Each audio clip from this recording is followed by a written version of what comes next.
Амаль усе дачныя кааператывы в области размешчаны ў лясным фондзе. Не толькі чыстае паветра, а і грыбы, ягады ў сезон да патрэб усіх жадаючых і ў першую чаргу саміх дачнікаў. Аднак не заўсёды людзі з павагай адносяцца да таго, што дораць прырода. Апошнім часам, як запэўніваюць нас спецыялісты ад аховы прыроды, асабліва, даволі часта прыходзіцца выкарыстоўваць і адміністрацыйны ресурс.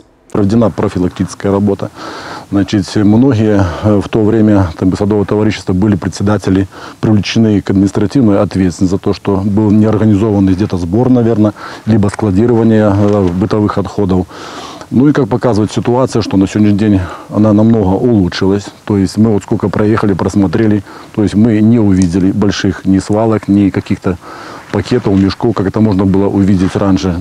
Тым не менш, падчас здымак у некаторых месцах мы ўбачылі такія несанкцыянаваныя сметнікі. Яны лакальныя і, як нас запэўнілі, гэтыя месцы будуць прыбраны.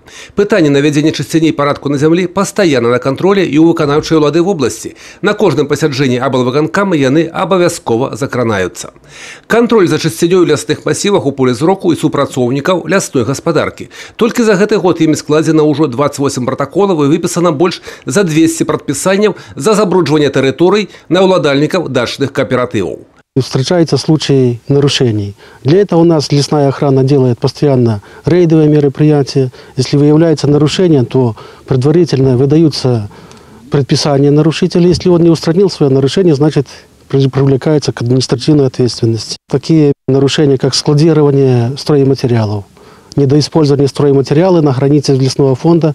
Не менш праблемы з крадзяжамі іх маёмасці здач, асабліва ў зімовы перыяд. На сённяшні дзень такіх выпадкаў ужо 91. 61 кража уже раскрыта на территории Брестской области. Больше всего было раскрыто краж в Брестском районе. Сотрудникам уголовного розыска удалось задержать группу преступников, которые совершали кражи на территории города Бреста и Брестского района. Таких преступлений было совершено 25. Сейчас по каждому факту возбуждено уголовное дело. Кроме этого, было установлено, что в группу входили в том числе и несовершеннолетние.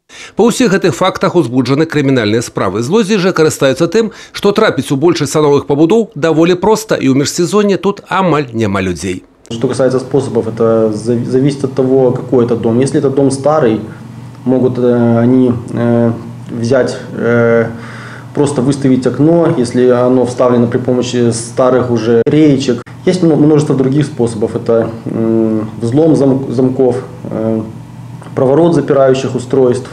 Бережыце навакольнае асяроддзе і сваю маёмасць. Юрый Печур, Александр Воронин, телерадиокомпания «Брест».